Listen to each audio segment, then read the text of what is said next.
গ্রামের চেয়ারম্যান পালিয়ে বেড়াচ্ছ কেন? গ্রামের চেয়ারম্যান পালিয়ে বেড়াচ্ছ কেন? শুনেছি দুদুকের খাতায় তোমার নাম, হায়রে শুনেছি দুদুকের খাতায় তোমার নাম।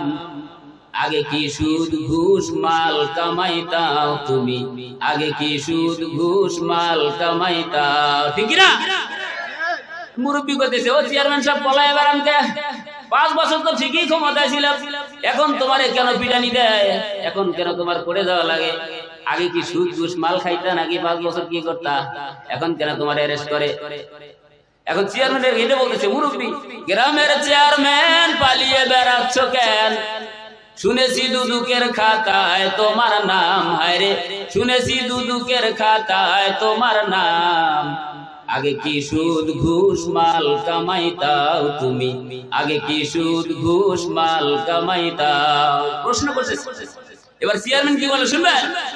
চেয়ারম্যান বলতেছে, এবার বর্ষাকাল আইতো কি যে ভালো লাগতো, রিলিফের মাল পায়া আনন্দ পাইতাম।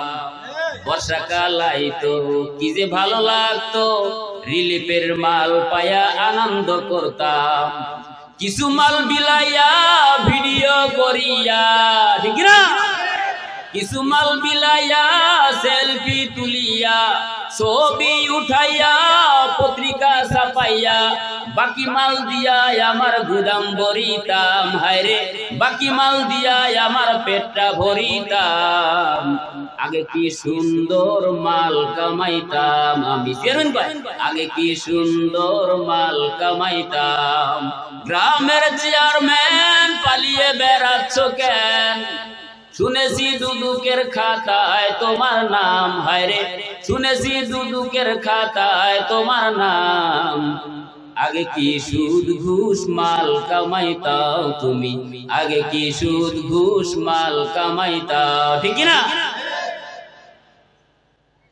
ভোট আসে ভোট দেয় সরকার বদলায়, আমি চেয়ারম্যান ঠিকই থাকতাম। চেয়ারম্যানের ভাষা দেখছেন? কারণ কি জানেন? এই খালি পোল্ট্রি খায়, যখন দেখে যে সরকারের অবস্থা ভালো না তখন বিএনপিতে যোগ দেয়, আবার বিএনপি যখন দেখে অবস্থা ভালো না আবার আওয়ামী লীগে যোগ দেয়। যখন যে দলের শক্তি বেশি ওই দলেই আমার, এরকম লোক পোল্ট্রিবাজ আছে না নাই?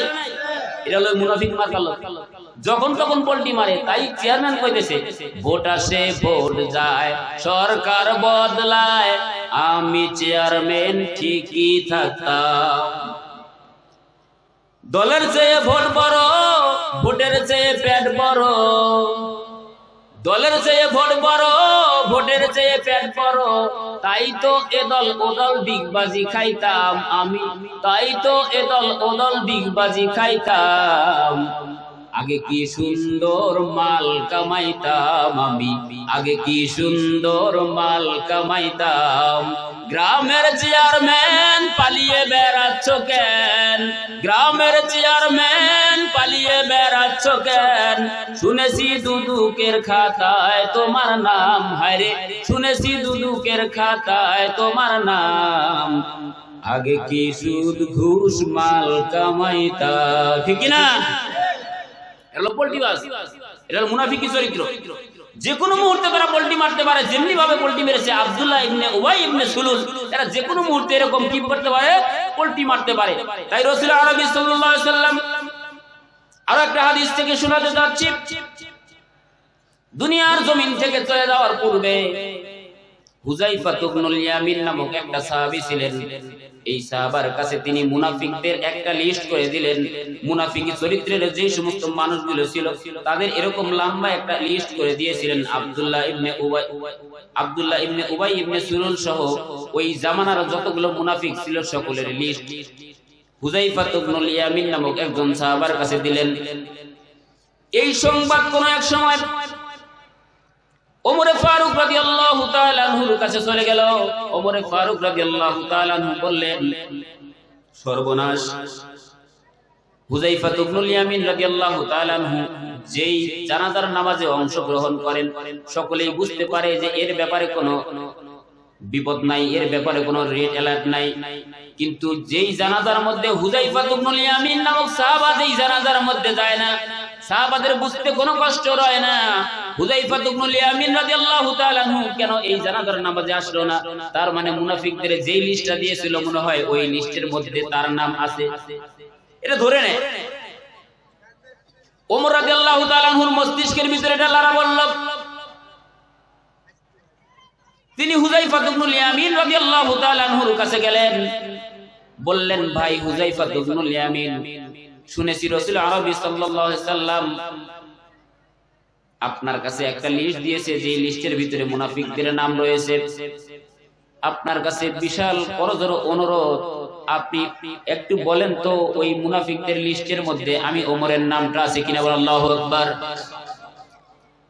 খলিফা ওমরের মতো মানুষ মুনাফিকের চরিত্র কিনা তার অন্তরের ভিতরে সেই ভয়। তিনি বলতেছেন, ভাই হুযায়ফা ইবনুল ইয়ামিন, আপনার কাছে আমার অনুরোধ, আপনি আপনার লিস্টটা দেখে একটু বলেন আপনার ওই লিস্টের মধ্যে আমি ওমরের নামটা আছে কিনা। মানে তার অন্তরের ভিতরে আখিরাতের ভয়। যদি কিয়ামতের ময়দানে আল্লাহ ডাক দিয়ে জিজ্ঞাসা করেন মুনাফিকদের লিস্টের ভিতরে ওমরের নাম আছে, ওই কঠিন কিয়ামতের ময়দানে আমি কি জবাব দেব, আমার কি পরিণতি হবে, কি অবস্থা হয়ে যাবে। তাই হুযায়ফা ইবনুল ইয়ামিন রাদিয়াল্লাহু তাআলা আনহু বলতেছেন, রাসূল আরবি সাল্লাল্লাহু আলাইহি ওয়াসাল্লাম এই লিস্টটা আমার কাছে দিয়েছেন আর বলেছেন কারো কাছে এই নামটা বলা যাবে না, নামগুলো বলা যাবে না। ভাই ওমর, তবে এটা কি কোনো সত্য আপনার নামটা মুনাফিকদের লিস্টের মধ্যে নাই।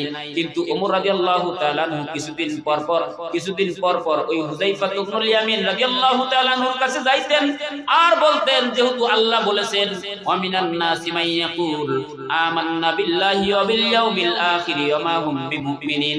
মানুষের মধ্যে এক শ্রেণীর মানুষ আছে যারা বলে যে আমরা ঈমান এনেছি আল্লাহর প্রতি, অথচ তারা মুমিন না। আমি যদি মুমিন না এই লিস্টের মধ্যে পড়ে যাই তাহলে কঠিন কিয়ামতের ময়দানে কি হিসাব দেব, কি জবাব দেব। সুতরাং লিস্টটা বারবার তিনি দেখতে চাইতে। ওমরের মতো মানুষ এই চিন্তা এবং চেতনা করত। আজকে বর্তমান জামানায় আমরা ওমরের জুতা টানার যোগ্যতা তো দূরের কথা, তার পদধূলি এরকম সমপরিমাণ মর্যাদাও আমাদের নাই। কিন্তু আমরা কিছু কিছু মানুষ দাবি করি যে আমাদের ঈমান অনেক শক্ত। বলে কি বলে না? ঈমান অনেক শক্ত। ওমর রাদিয়াল্লাহু তাআলা আনহু তার ব্যাপারে আরেকটা হাদিস শোনাচ্ছি। একবার তার স্ত্রী তারে কিছু পিঠা খাইতে দিলেন। এই পিঠা খাওয়া আরম্ভ করবেন, থালের ভিতরে পিঠা।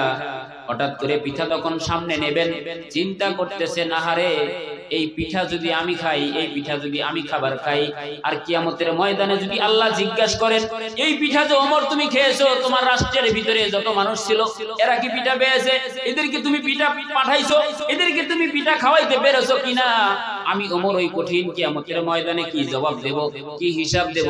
সুতরাং ওমর রাদিয়াল্লাহু তাআলা আনহু পিঠা খাইলেন না, থলে সরিয়ে দিলেন। প্লেটটা যখন সরিয়ে দিলেন, স্ত্রী জিজ্ঞাসা করলেন কেন পিঠা খাচ্ছেন না। ওমর রাদিয়াল্লাহু তাআলা আনহু জবাব দিচ্ছেন, ও আমার বিবি, পিঠা খাচ্ছি না একটা মাত্র কারণ হলো ওই কঠিন কিয়ামতের ময়দানে আল্লাহ পাক রব্বুল আলামিন যদি জিজ্ঞাসা করেন ওমর তুমি রাষ্ট্র ক্ষমতায় ছিলে, পিঠা খেয়েছো, তোমার রাষ্ট্রে অনেক মানুষ ছিল, তারা তো কখনো পিঠা তো দূরের কথা ঠিক মতো খাবার পায় নাই, আমি আমার রাষ্ট্রের সকলের মানুষের কাছে খাবার পৌঁছে দিতে পেরেছি কিনা জানি না, কিন্তু আমি ওমর যদি পিঠা খাই, কিয়ামতের ময়দানে যদি আমাকে জবাবদিহির কাঠগড়ায় দাঁড় করিয়ে দেন তাহলে কি একটা অবস্থা হবে, তাই পিঠা খাচ্ছি না। বলে তাহলে সন্তানদেরকে দিয়ে দেই। না, সন্তানদেরকেও দেওয়া যাবে না। আল্লাহ যদি কঠিন কিয়ামতের ময়দানে জিজ্ঞাসা করে বসে, ওমর তুমি খলিফা ছিলে, তোমার সন্তানেরা পিঠা খেয়েছে, তুমি পিঠা খেয়েছো, তোমার স্ত্রী খেয়েছে, তোমার রাষ্ট্রের ভিতরে, তোমার ওই কওমের ভিতরে অনেক মানুষ না খেয়েছিল, ওই কঠিন কিয়ামতের ময়দানে আমি জবাব দিতে পারবো না, সুতরাং আমি নিজেও পিঠা খাবো না, আমার সন্তানদের কেউ খাওয়াতে দেওয়া যাবে না। বলে তাহলে কি করব? বলে এই পিঠা গরিব মিসকিনদের মাঝে বিলিয়ে দাও। বলেন না সুবহানাল্লাহ। এদের অবস্থাটা দেখছেন? এটা ছিল তাদের ঈমানি চেতনা। এই চেতনা ছিল তাদের ঈমানি চেতনা। তারা নিজেরা খাইতেন না, গরিব দুঃখীদের মাঝে বিলিয়ে দিতেন। আর ওই ওমর রাদিয়াল্লাহু তাআলা আনহু মাঝে মধ্যে হুযায়ফা ইবনুল ইয়ামিন রাদিয়াল্লাহু তাআলা আনহুর কাছে যাইতেন আর বলতেন, ভাই হুযায়ফা ইবনুল ইয়ামিন, তোমার কাছে মুনাফিকদের যে লিস্টটা দেওয়া হয়েছিল সত্য করে বলো তো সেখানে আমি ওমরের নামটা আছে কিনা। আল্লাহু আকবার। একটা জিনিস খেয়াল করবেন, রাষ্ট্রীয় সম্পদ যারা ভোগ করে, অন্যের সম্পদ যারা লুটেপুটে খায়, এদের ব্যাপারে আল্লাহ পাক রব্বুল আলামিন স্পষ্ট ভাবেই জানিয়ে দিয়েছেন, হকুল্লাহ একটা, হকুল ইবাদ একটা হলো বান্দার হক, দ্বিতীয়টা হলো আল্লাহর হক। আল্লাহর হক যদি কোনো ব্যক্তি মেরে খায়, একমাত্র শুধুমাত্র কেবলমাত্র মাফ চাইতে হবে কার কাছে? কার কাছে? আল্লাহর কাছে মাফ চাইতে হবে। কিন্তু যদি কোনো বান্দার হক কেউ মেরে খায়, যতক্ষণ পর্যন্ত বান্দা মাফ না করবেন ততক্ষণ পর্যন্ত মাফ করবেন না যিনি তিনিকে। বান্দার হকগুলো লুটে পুটে খায়। ওমর রাদিয়াল্লাহু তাআলা আনহু চিন্তা করলেন রাষ্ট্রের কথা, কিন্তু এখন আমরা রাষ্ট্রের কথা তো দূরের কথা, পাড়া প্রতিবেশী তার জমিটাও মেরে দেই। জমির আল ছাড়তে ছাড়তে আলের উপর দিয়ে যাওয়া যায় না। কিছু কিছু জমির আল আছে, আলের উপর দিয়ে, আল তো বলে বাতর নাকি, বাতর বলে না, বাতরের উপর দিয়ে হাঁটতে মনে হয় পুলসিরাতে রাস্তা পার হইতেছে, এরকম আছে না নাই? কে কত জমি ছাড়তে পারে আর কার কত বাড়াইতে পারে? 2 ইঞ্চি জমি বাড়ায় কি বাড়ায় না? অথচ যদি আপনার ভিতরে 2 ইঞ্চি জায়গা বেশি আসে, কঠিন কিয়ামতের দিন জবাবদিহিতা করতে হবে কার কাছে? আল্লাহর পাক রব্বুল আলামিন এই সমস্ত ফিতনা থেকে আমাদের হেফাজত করুন, বলুন না আমিন। অথচ ওই ওমর রাদিয়াল্লাহু তাআলা আনহু মসজিদে খুতবা দিচ্ছেন, যার ভিতরে আখিরাতের এত ভয়। আখিরাতের ভয় থাকবে না কেন? আখিরাতের ভয়টা হয়েছে তাদের এই জন্য, আখিরাতের ভয় হওয়ার পিছনে আরেকটা কারণ হলো ওয়াত্তাকু ইয়াওমান লা তাজজি নাফসুন আন নাফসিন শাইআ ওয়া লা ইয়াকবালু মিনহা শাফাআহ ওয়া লা ইয়াখযু মিনহা আদলু ওয়া লা হুম ইউনসারুন। আল্লাহ পাক রব্বুল আলামিন জানিয়ে দিলেন ওই কঠিন কিয়ামতের ময়দানটা হবে এমন অবস্থা যখন কেউ কারো জন্য কোনো সুপারিশ করতে পারবে না, কেউ কারো জন্য কোনো কিছু করতে পারবে না। ওয়া লা ইয়াকবালু মিনহা শাফাআহ, সুপারিশ করা হবে না, গ্রহণ করা হবে না কারো সুপারিশ। এখন দুনিয়ার জমিনে মুসিবতে পড়লে সুপারিশ করা হয়, সুপারিশ করলে না হয় মানা হয়। কে সুপারিশ করেছে?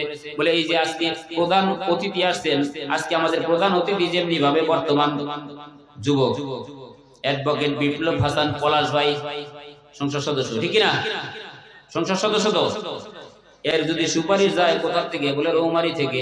বলে এর কাজ কি? বলে ইনি হলেন সংসদ সদস্য কুড়িগ্রাম 4। এই কুড়িগ্রাম 4-এর সংসদ সদস্য, ইনি যদি সুপারিশ করে দুনিয়ার জমিনের বিচার থেকে কিছু হলে রেহাই পাওয়া যাবে কি যাবে না? কিন্তু আল্লাহ বললেন ওয়ালা ইয়াকবালু মিনহা শাফাআ, ওই কঠিন কিয়ামতের দিন যখন কারো কোনো সুপারিশ কবুল করা হবে না, যখন কেউ কারো জন্য কোনো কিছু করতে পারবে না। শুধু করতে পারবে না, কেউ কারো তো দূরের কথা, অন্য একটা আয়াতুল কারিমা আল্লাহ জানিয়ে দিলেন আখি, তোমার ভাই, ওয়া উম্মিহি ওয়া আবি ওয়া সাহিবাতিহি ওয়া বানি লিকুল্লি ইমরিইম মিনহুম ইয়াওমা ইযিন শাআনুন ইগনি। আল্লাহ পাক রব্বুল আলামিন বলেন আখি, তোমার ভাই, ওয়া উম্মিহি ওয়া আবি, তোমার পিতা এবং তোমার মাতা, ওয়া সাহিবাতিহি ওয়া বানি লিকুল্লি ইমরিইম মিনহুম ইয়াওমা ইযিন শাআনুন ইগনি। আল্লাহু আকবার। আল্লাহ জানাচ্ছেন আখি তোমার ভাই, ওয়া উম্মিহি ওয়া আবি তোমার পিতা এবং মাতা, ওয়া সাহিবাতিহি ওয়া বানি তোমার স্ত্রী এবং তোমার সন্তানাদি, কেউই তোমারে কোনো উপকার করবে না। সকলেই যে যার যার নফসকে, যার যার আত্মারে বাঁচানোর জন্য চেষ্টা করবে। ওই কঠিন কিয়ামতের ভয় ওমর রাদিয়াল্লাহু তাআলা আনহুর অন্তরের ভিতরে। অথচ ওই ওমর রাদিয়াল্লাহু তাআলা আনহু মসজিদে খুতবা দিচ্ছেন। আর একটা হাদিস থেকে শোনাতে যাচ্ছি, মসজিদে খুতবা দেওয়া অবস্থায় একজন সাহাবা দাঁড়ায়া গেলেন, লাঠি হাতে নিয়ে দাঁড়িয়েছেন আর বলতেছেন, ভাই ওমর, দিলের কানটা লাগাইয়া শুনে রাখেন, যতদিন পর্যন্ত কোরআন দ্বারা রাষ্ট্র পরিচালনা করবেন ততদিন পর্যন্ত আপনার বিধান মানব। যখন কোরআনের বাইরে বা রাসূলের সুন্নাহর বাইরে কোনো মন গড়া বিধান করবেন, তখন এই যে লাঠি দেখতেছেন হাতে, এই লাঠি দ্বারা প্রতিহত করব। বলেন আল্লাহু আকবার। একজন রাষ্ট্রপ্রধানকে সামান্য একজন মানুষ লাঠি হাতে নিয়ে দাঁড়িয়ে গেলেন আর বললেন, ওই কঠিন কিয়ামতের ময়দানে হিসাবের কথা যখন ওমর রাদিয়াল্লাহু তাআলা আনহু বলতেছেন, এবার ওই সামান্য একজন সদস্য তিনি দাঁড়িয়ে বললেন, যতদিন কোরআন দ্বারা রাষ্ট্র পরিচালনা করবেন ততদিন আপনার বিধান মানব, কোরআনের বাইরে যদি বিধান কোনো কিছু মন করা করান, এই যে লাঠি দেখতেছেন লাঠি দ্বারা প্রতিহত করব। দেখবেন খেয়াল করে বর্তমানেও আছে, পৃথিবীর আনাচে কানাচে অনেক মানুষ আছে, নির্বাচনের আগে তারা বিভিন্ন ধরনের সংশোধনীয় আইন পাস করে, বিভিন্ন ধরনের আলটিমেটাম দেয়, আমি যদি উপজেলা চেয়ারম্যান হই এই করব সেই করব, রাস্তা করব, বাড়ি করব, গাড়ি করব, হ্যান করব, ত্যান করব, বলে কি বলে না? অনেকেই তো বলে মদিনা সনদে রাষ্ট্র চালাবো, এরকম লোক আছে না নাই? মদিনা সনদে রাষ্ট্র চালায়, অথবা মদিনা সনদের ভিতরে কোথাও তো বলা নাই আলেমদেরকে ঝুলে ধরে জেলখানায় ঢুকিয়ে দাও, মদিনা সনদে কোথাও তো বলা নাই কোরআনের ময়দানগুলো। সমস্যা হবে নাকি? মদিনা সনদে তো এটাও লেখা নাই কোরআনের মাহফিলগুলো বন্ধ করে দাও, মদিনা সনদের ভিতরে এটাও লেখা নাই আলেমদেরকে জেলখানায় ভরে ভরে আটকিয়ে রাখো, কোরআন দমিয়ে দাও। এই যে কোরআনের বাতি জ্বলতেছে আপনাদের আমবাড়ি দাঁত ভাঙ্গা আমবাড়ির মতো এরকম একটা জায়গায় কোরআনের নূর জ্বলতেছে, এটা রহমত কার? এই রহমতটা আল্লাহর। এই এলাকার ভিতরে সকলেই যদি চিন্তা করে যে এই বাতি নিভিয়ে দিবে, আর আল্লাহ যদি চান যে না এই বাতি জ্বালাবো, তাহলে নিবানোর শক্তি কি কারো আছে? আর আল্লাহ যদি বলেন যে এখানে বাতি জ্বালানো সম্ভব না, এলাকার সকলেই মিলে যদি ঘাড় বাজায় ধাক্কাই এই বাতি জ্বালানো সম্ভব? সেটাও সম্ভব না। এর কেমনে বুঝবেন? কোরআন থেকে শোনাই, আল্লাহ পাক রব্বুল আলামিন স্পষ্ট ভাবে জানিয়ে দিলেন, ইউরিদুনা লিইউতফিউ নূরাল্লাহি বিআফওয়াহিহিম আল্লাহু মুতিম্মু নূরিহি ওয়ালাউ কারিহাল কাফিরুন। আল্লাহু আকবার। আল্লাহ জানাচ্ছেন ইউরিদুনা লিইউতফিউ নূরাল্লাহি বিআফওয়াহিহিম আল্লাহু মুতিম্মু নূরিহি ওয়ালাউ কারিহাল কাফিরুন। কাফেরদের যতই খারাপ লাগুক না কেন, বিজাতিদের যতই খারাপ লাগুক না কেন, আমি রব্বুল আলামিন যেখানে ইচ্ছা কোরআনের বাতি জ্বালিয়ে দেব। বলেন আল্লাহু আকবার। আল্লাহর যেখানে ইচ্ছা, যেখানে ভালো লাগবে সেখানে কোরআনের বাতি জ্বালিয়ে দিবেন তিনি কে? সুতরাং 2-4 জনকে জেলখানায় ভরিয়ে দিয়ে 2-4-5টা মাহফিলে 44 ধারাধারি করে করে আলেমদেরকে জেলখানায় ভরে কিছু সংখ্যক আলেমদেরকে ফাঁসির মঞ্চে ঝুলিয়ে দিয়ে বাংলার জমিন থেকে ইসলাম বিতাড়িত করা সম্ভব না। কথা কোন ঠিক কিনা? 2-4 জনের ফাঁসির কাছে দিয়ে এরা মনে করে হয়তো বা বাংলার জমিন থেকে ইসলাম উঠে যাবে না, কখনোই না। পৃথিবীর জমিনের যে কোনো প্রান্তেই হোক না কেন, তাম দুনিয়া যদি জ্বালিয়ে দেওয়া হয়, মানুষদেরকে যদি জীবিত রাখা হয়, তাদের মাঝখান থেকে আবার কোরআন লিপিবদ্ধ করা সম্ভব। সুতরাং পৃথিবীর জমিনে আল্লাহ যদি চান বাংলার জমিনটারে কোরআনের জমিন হিসেবে কবুল করবেন, তাহলে বাংলার জমিন কোরআনের জমিন হিসেবে কবুল হবে কি হবে না? অবশ্যই হবে। তাই তো আল্লাহ পাক রব্বুল আলামিন বললেন, ইউরিদুনা লিইউতফিউ নূরাল্লাহি বিআফওয়াহিহিম আল্লাহু মুতিম্মু নূরিহি ওয়ালাউ কারিহাল কাফিরুন। কাফের বেদুইনদের যতই খারাপ লাগুক না কেন, তাদের গায়ে যতই অ্যালার্জি হোক না কেন, আমি রব্বুল আলামিনের যেখানে ইচ্ছা কোরআনের বাতি জ্বালিয়ে দিব। বলেন আল্লাহু আকবার। সম্মানিত হাজিরিন, যে কথা বলতেছিলাম, ওমর রাদিয়াল্লাহু তাআলা আনহু ওই আখিরাতকে ভয় করতেন। যখন পিতামাতা আত্মীয়স্বজন সকলেই সকলের থেকে পলায়ন করবে, ওই আখিরাতের ভয় করে করে ওমর রাদিয়াল্লাহু তাআলা আনহু হুযায়ফা ইবনুল ইয়ামিন রাদিয়াল্লাহু তাআলা আনহুর কাছে যাইতেন আর বলতেন, ভাই হুযায়ফা ইবনুল ইয়ামিন, সত্য করে বলো তো তোমার কাছে ওমর রাদিয়াল্লাহু তাআলা আনহু যে লিস্টটা দিয়েছে ওই লিস্টের মধ্যে আমি ওমরের নাম আছে কিনা? আর ওই ওমর রাদিয়াল্লাহু তাআলা আনহুর বিপক্ষে ওই ওমর রাদিয়াল্লাহু তাআলা আনহুর বিপক্ষে লাঠি হাতে দাঁড়িয়ে গেলেন ওই সাহাবা সাইয়্যিদ ইবনে আমির আল-জামাহির নামক একজন সাহাবা। এর ব্যাপারে ওমর রাদিয়াল্লাহু তাআলা আনহু বললেন, ও সাইয়্যিদ, তুমি একটু শান্ত হও, তুমি একটু বসো, নামাজ শেষে তুমি আমার সাথে একটু দেখা করো। সাইয়্যিদ ইবনে আমির আল-জামাহির চিন্তা করলেন, নামাজ শেষে যেহেতু খলিফা দেখা করতে বলেছে, হয়তো বা আমার বিপক্ষে কিছু বলবে, কিন্তু আমি পরোয়া করি না। আমি যারে ভয় করি তিনি কে? আমি যারে ভয় করি তিনি হলেন আমার রব। নামাজ শেষে ওমর রাদিয়াল্লাহু তাআলা আনহু তার জন্য দোয়া করলেন আর বললেন, সাইয়্যিদ ইবনে আমির আল-জামাহির, তোমার জন্য দোয়া রইল। একটা জিনিস বোঝো, ওই যে কুয়াইফা নামক অঞ্চল, ওই এলাকার ভিতরে অনেক দিন থেকে একটা রাষ্ট্রপ্রধান চায়, একটা লিডার চায়, একটা নেতা চায়। আমি মন থেকে বলছি, মন থেকে মুহাব্বত চিত্তে তোমারে ওই এলাকার জন্য নেতা হিসেবে সিলেক্ট করেছি। বলেন আল্লাহু আকবার। সাইয়্যিদ ইবনে আমির আল-জামাহির দু চোখের পানি ছেড়ে দিলেন।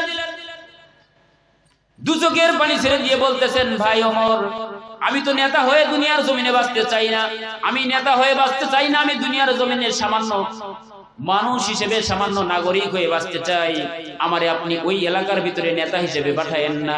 ওমর রাদিয়াল্লাহু তাআলা আনহু তখন তার আয়াতুল কারিমা শুনিয়ে দিলেন, আতিউল্লাহ আতিউর রাসূল উলিল আমরি মিনকুম। আল্লাহর রাসূল আর তোমারে জানিয়ে দিয়েছেন, কোরআনুল হাকিমে আল্লাহ আদেশ করেছেন, আল্লাহর আদেশ মানো, আল্লাহর অনুগত্য করো, রাসূলের অনুগত্য করো। এরপর বলা হয়েছে উলিল আমরি মিনকুম, নেতার অনুসরণ করো। আমি ওমর নেতা হিসেবে তোমারে আদেশ করছি, তুমি ওই এলাকার রাষ্ট্রপ্রধান হিসেবে নিয়োজিত হয়ে যাও। আল্লাহু আকবার। রাষ্ট্রপ্রধান বানালেন।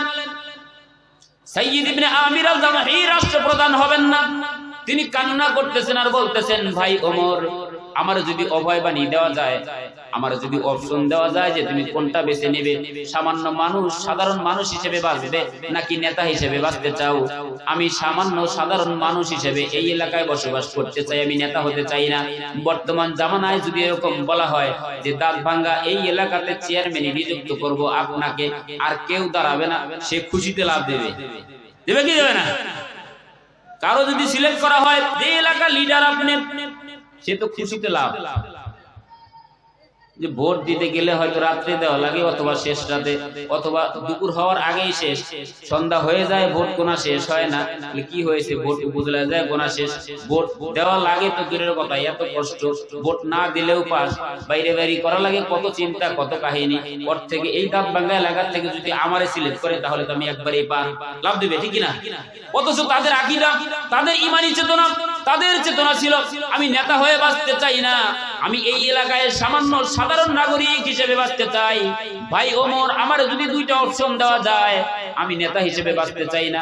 এখন তো বর্তমান জামানায় এরকম হয়, এই যে কিছুদিন আগে যেরকম চেয়ারম্যানের নির্বাচন গেল, এই নির্বাচনের সময় কারো কারো 2-4-5 লক্ষ টাকা গেছে বা আরো বেশি গেছে দলীয় প্রতীকের জন্য। কথা বলেন ঠিক কিনা? দলের প্রতীক পাইলেই পা মাইন্ড করতেছেন? সত্য যেটা বলতেই হবে, দলের প্রতীক পাইলেই যদি পার হয়, এখানে যদি আমার 10 লাখ খরচ হয়, সমস্যা কোথায়? আমি এখানে 10 লাখ খরচ করে একটা দলীয় প্রতীক আনবো, পরে আমারে ঠেকায় কে? ঠিক কিনা? বললেও ঠিক, না বললেও ঠিক। রাগ করতেছেন না? আমরা চিন্তা করি দলীয় প্রতীক। সাহাবায়ে কেরামের ঈমানি চেতনা, তাদের ঈমানি চেতনা ছিল আমি নেতা হয়ে বাঁচতে চাই না, সাধারণ নাগরিক হিসেবে বাঁচতে চাই। কিন্তু আমরা নেতার গায়ে তেল মারি, তেল মারিয়া তেল মারি, আমারে নমিনেশন দেন, আমারে দেন বলে কত টাকা, এত টাকা, দর কষাকষি, 2জন 3জন 5জন পর্যন্ত মানুষ যায়। বলে উপজেলায় নয়, ওই যাও মহানগর ঢাকায় যাও, সেখানে গিয়ে দেখা হয় কি দলীয় প্রতীক দাও। তেলা মাথায় তেল মারিয়া ফায়দা নেয় যে লুটিয়া, তেল বিনে চলে না দুনিয়া, ঠিক না? এরা খালি নেতার গায়ে তেল মারে। তেলা মাথায় তেল মারিয়া ফায়দা নেয় যে লুটিয়া, তেল বিনে চলে না দুনিয়া, ভাই তেল বিনে চলে না দুনিয়া। আছে না নাই?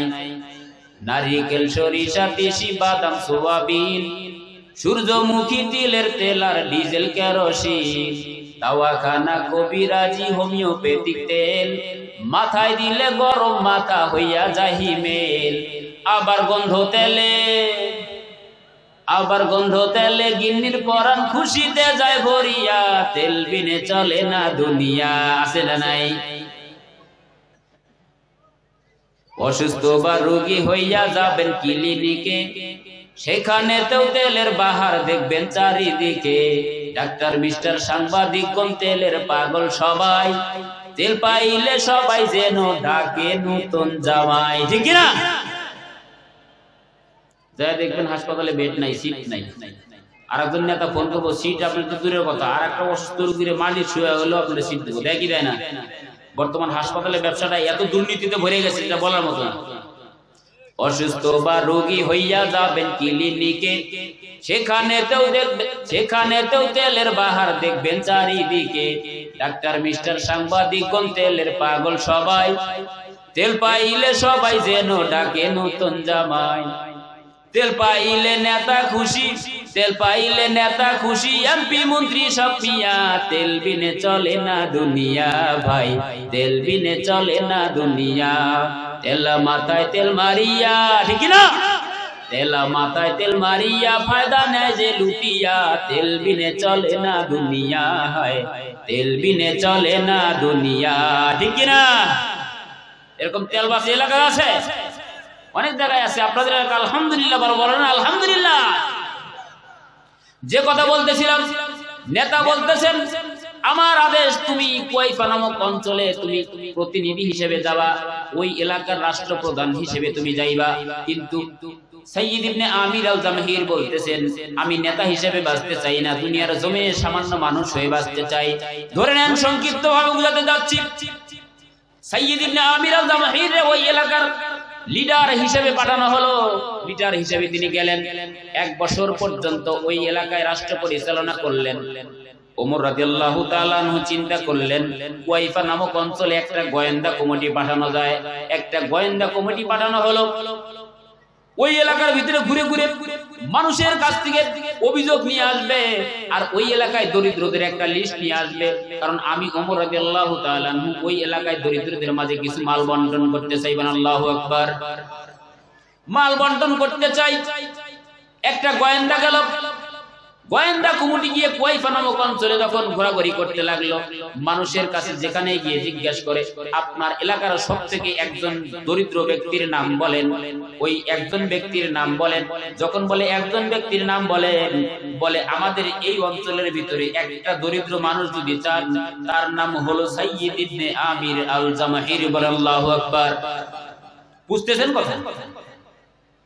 1 বছর নেতা, ওই এলাকার রাষ্ট্রপ্রধান, একটা গোত্রের রাষ্ট্রপ্রধান, অথচ তার ব্যাপারে বলা হলো যেই এলাকাতে গিয়ে জিজ্ঞাসা করা হয় আপনার এলাকার একটা দরিদ্র ব্যক্তির নাম বলেন, বলে আমার এলাকায় দরিদ্র একজন আছে, তার নাম হলো সাইয়্যিদ ইবনে আমির আল জামাহির।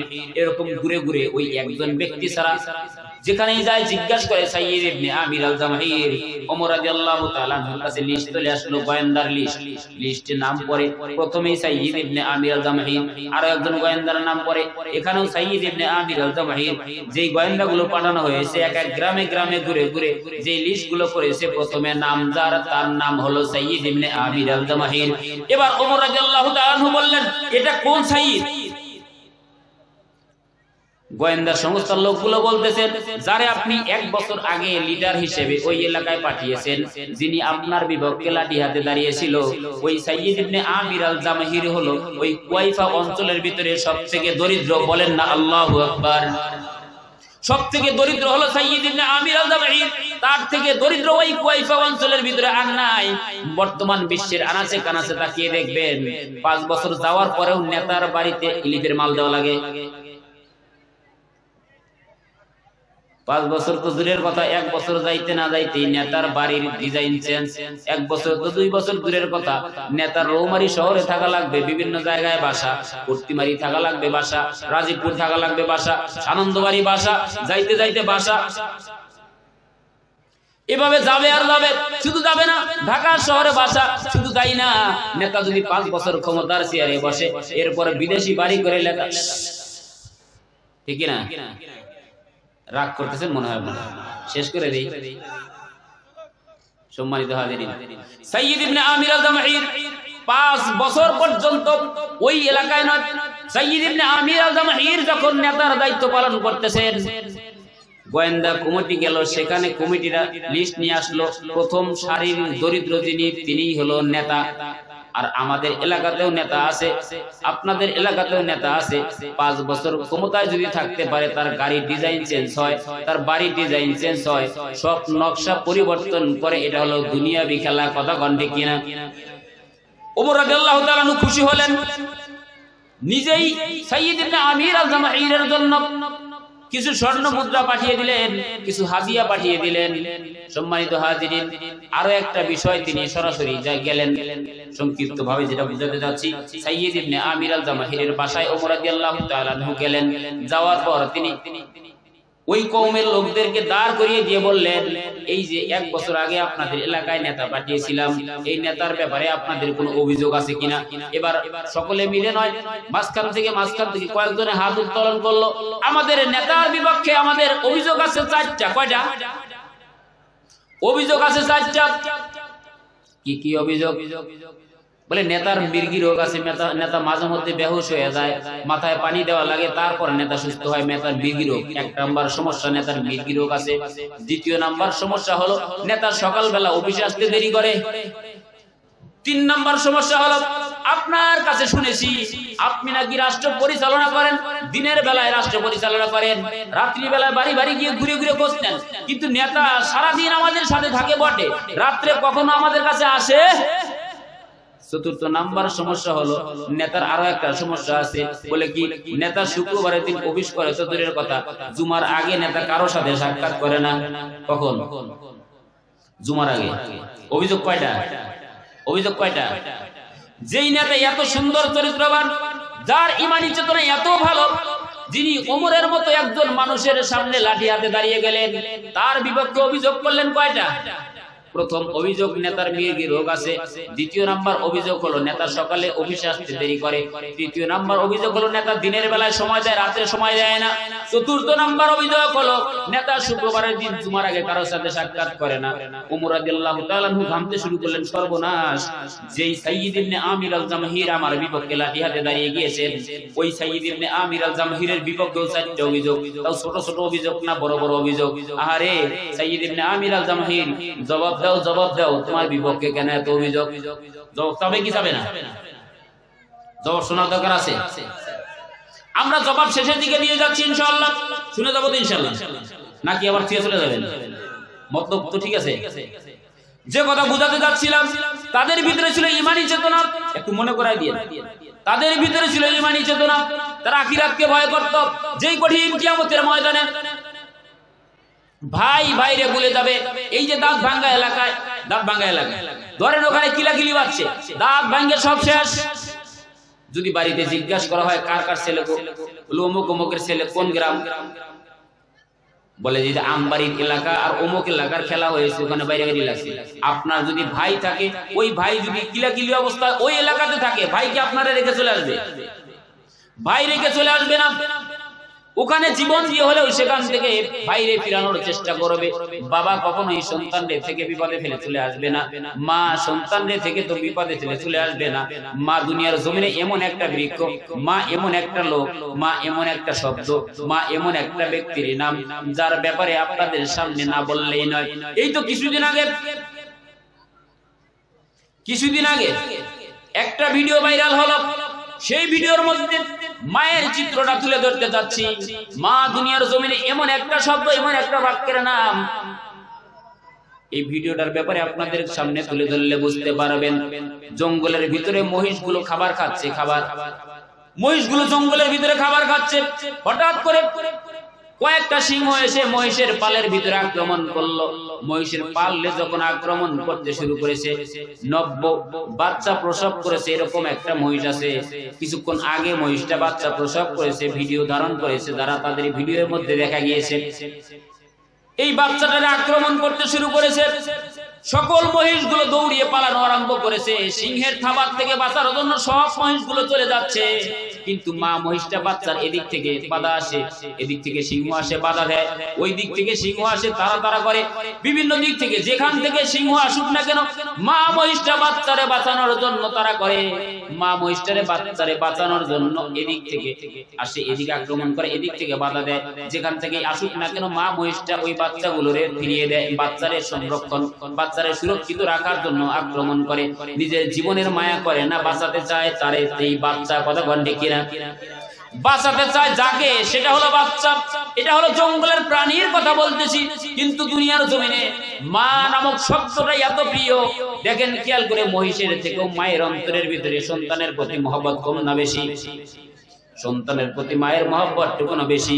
আল্লাহ পাক রব্বুল আলামিন মায়ের অন্তরটা এত শক্ত করেছেন, এত মহব্বত আর ভালোবাসা দিয়ে ভরিয়ে দিয়েছেন, কিতাব খুললে পাওয়া যায়, বর্তমান জ্ঞান বিজ্ঞানের জামানা থেকেও পাই। এখানে আল্লাহ পাক রব্বুল আলামিন মানুষের মস্তিষ্কের ভিতরে এগুলো ধারণ করে দিয়েছেন, জানার মতো শক্তি হয়েছে, বোঝার মতো শক্তি হয়েছে। মানুষ প্রমাণ করতেছে, বিজ্ঞান প্রমাণ করতেছে, কোরআন কিতাব প্রমাণ করতেছে, মায়ের পেটের ভিতরে একটা আর দুইটা না 7টা স্তর, তারপরে হলো জেলি।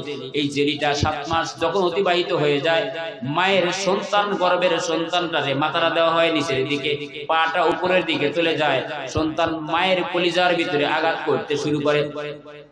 একবার আর দুইবার আঘাত করে না।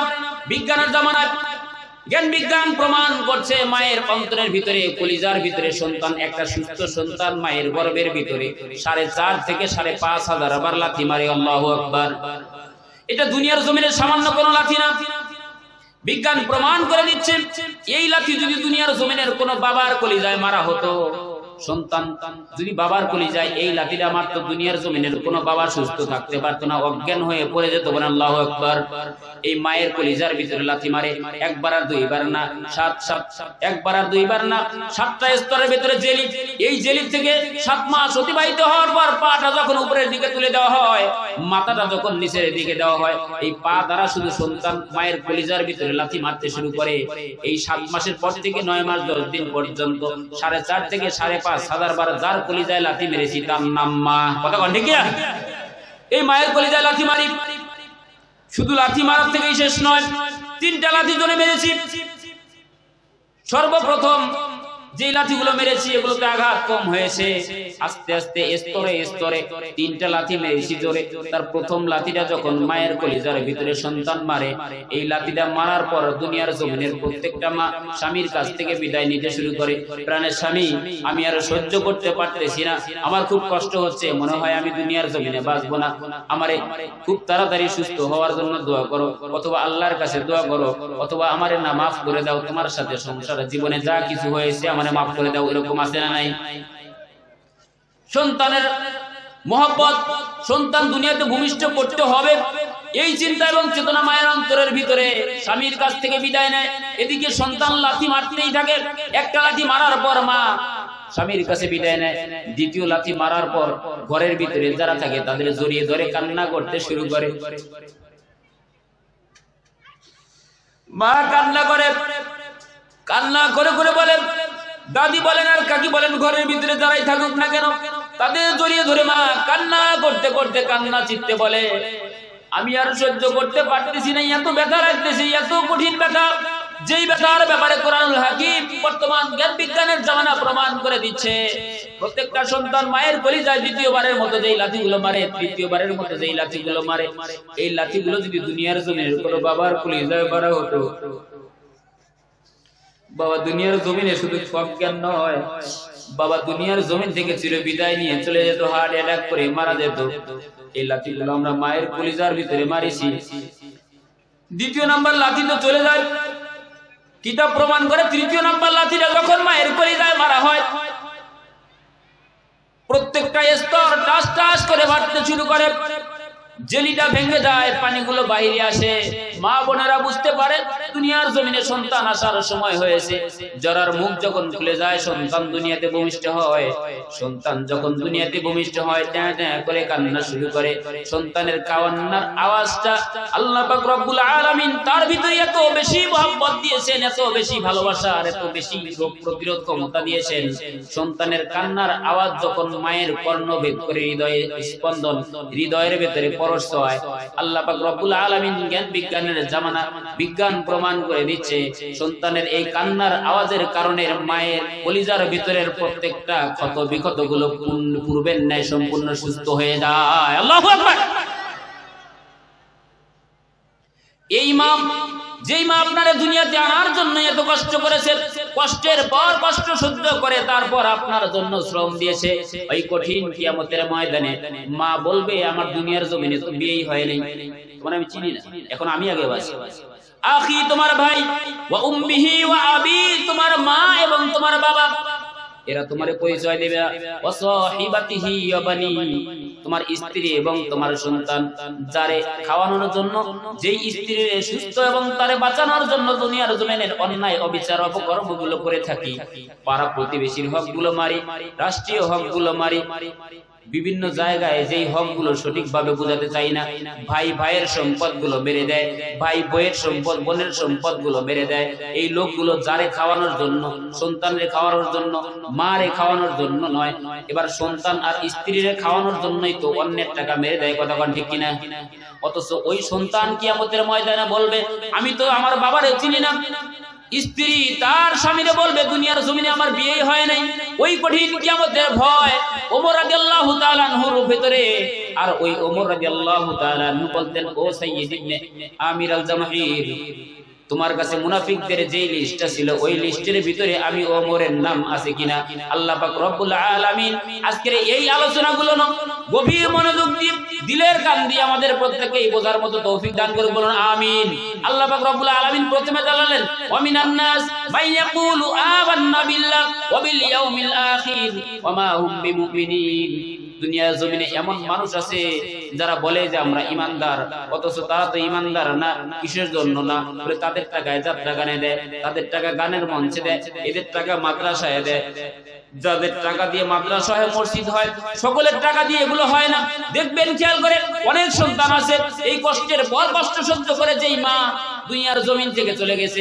অনেক সন্তান এরকম বেদব আছে, মা বাবার কবরের পাশ দিয়ে যায়, মোবাইলের ভিতরে গানের শব্দ বাজাতে বাজাতে যায়। কথা বলেন কিনা? এরকম সন্তান আছে না? সুতরাং দুনিয়ার জমিন থেকে চলে যাওয়ার পর আপনার সন্তান কতটুকু ধরা দেবে এটা কোনোভাবেই কোথাও লেখা নাই। দুনিয়ার জমিনে তো ধরা দেবেই না, বরং কবরের বাড়িতে ধরা দেয় কেমনে? কথা বলেন কিনা? অনেক সন্তান এরকম আছে, মা বাবার কবরের পাশ দিয়ে যায় গান বাজাইতে বাজাইতে। কিন্তু এই যে মাদ্রাসার ছাত্রগুলো দেখেন, কিতাব থেকে পড়বে, এদের দিকে তাকান, সগীরা গুনাহগুলো মাফ হয়ে যাবে। এদের সহযোগিতা করেন, এদের পরনের কাপড় কিনে দেন, এদের সামনে পাইলে একটু মাথায় হাত বুলিয়ে তাদের জন্য দোয়া করে দেন। শুধু তাই না, এদের বুকে জড়িয়ে ধরেন, আপনারা সিনার ভিতরে ইসলামের মহব্বত ঢুকিয়ে দিবেন। তিনি কে? আল্লাহ পাক রব্বুল আলামিন সকলকে বোঝার মতো তৌফিক দান করুন, বলুন আমিন। এই এলাকার ভিতরে মা নাই কার কার? এখন আমরা যারা সামনে আছি, মা নাই যারা দিল খুলে হাতটা তুলি না, আল্লাহু আকবার। আমার মা আছে, বাবাও আছে, মা নাই বাবা নাই, এরকম কে কে আছে? যার মা আছে বাবা নাই, যার বাবা আছে মা নাই, সকলেই একই। যাদের একজন আছে বা একজন নাই, আল্লাহ কোরআনুল হাকিমে বলেন, ওয়াকাদা রাব্বুকা আল্লা তা'বুদু ইল্লা ইয়্যাহু ওয়া বিল ওয়ালিদাইনি ইহসান। তুমি কি করো? রবের তাবেদারি করো, দাসত্ব এবং গোলামি করো রবের। ইল্লা ইয়্যাহু ওয়া বিল ওয়ালিদাইনি ইহসান, তোমার পিতা মাতার সাথে সৎ আচরণ করো। এই যে যাদের মা বাবা দুনিয়ার জমিন থেকে চলে গেছে, এরা কি এখন এই আয়াতের উপর আমল করতে পারবে? মা বাবার সাথে ইচ্ছা করলেই কি আরো ভালো ব্যবহার করা সম্ভব? ইচ্ছা করলেই আর সম্ভব না। মা বাবার আপনি ভালোবাসতে চাইলেও আর ভালোবাসতে পারবেন না। অনেকে আছে মা বাবা দুনিয়ার জমিনে থাকা সত্ত্বেও তাদের মহব্বত, তাদের কদর বোঝে না। এরকম লোক আছে না নাই? কিন্তু অনেকেই আছে মা বাবা থাকা অবস্থায় ভালোবেসেছে, এখন দুনিয়ার জমিন থেকে চলে গেছে, মা বাবার জন্য এখনো দান করে। কিয়ামত পর্যন্ত যতদিন পর্যন্ত তাদের ওয়ারিস থাকবে, তার সন্তান তার জন্য দান করবে। কথা বলেন ঠিক কিনা? সম্মানিত হাজিরিন, যাদের মা বাবা চলে গেছে, একটু মায়ের দিকটা খেয়াল করি। কত কষ্ট করেছি, কত লাথি মেরেছি, কত অত্যাচার করেছি, পেশাব করে দিয়েছি বিছানাতে। শুধু তাই না, দুনিয়ার জমিনে চলতে ফিরতে মারে কতই না কষ্ট দিয়েছি। ওই মা দুনিয়ার জমিন থেকে চলে গেছে, বাবা দুনিয়ার জমিন থেকে চলে গেছে। সকলে দুনিয়ার জমিন থেকে যাওয়ার পর সমস্ত সম্পদ নিয়ে গেছে না রেখে গেছে? রেখে গেছে। এই ওঠে কেন? এখন ওঠা যাবে না। কারণ যে কথা বুঝাতে যাচ্ছিলাম, সাইয়্যিদ ইবনে আমির আল জামাহির রাদিয়াল্লাহু তাআলা আনহু, তার বিপক্ষে অভিযোগ কয়টা মনে আছে তো? আমি এর আগেই আপনাদের সম্মুখে একটা বিষয় উপস্থাপন করতে চাচ্ছি। আমাদের প্রধান মেহমান আসবে, সাইয়্যিদ ইবনে আমির আল জামাহিরের ব্যাপারে 4টা প্রশ্নের উত্তর আমি আপনাদের সামনে উপস্থাপন করব। আল্লাহ পাক রব্বুল আলামিন যদি তৌফিক দান করেন, বলুন আমিন। সম্মানিত হাজিরিন, যে কথা বোঝাতে যাচ্ছিলাম, মা যাদের দুনিয়া থেকে চলে গেছে, যাদের আছে, এরা মা বাবার জন্য 5টা করে 10,000 টাকা এই মাদ্রাসার ছাত্রদের উদ্দেশ্যে মায়ের কবরের দিকে খেয়াল করে, বাবার কবরের দিকে খেয়াল করে দেখবেন, খেয়াল করে দুনিয়ার জমিনের সমস্ত সম্পদ রেখে গেছে। মায়ের কলিজায় লাথি মেরেছি বাবা, বাবার সম্পদ দিয়ে আজকে আমি বড় হয়েছি। এরকম মা বাবার কবরের শান্তির জন্য এরকম কোন সাহসী যুবক আছে যে মা বাবার কবরের শান্তির জন্য, মা বাবার জন্য এই মাদ্রাসায় 10,000 টাকা, মায়ের জন্য 5,000, বাবার জন্য 5,000, এরকম মহব্বতের সন্তানকে আসি একটু হাততালি লিল্লাহি তাকবীর।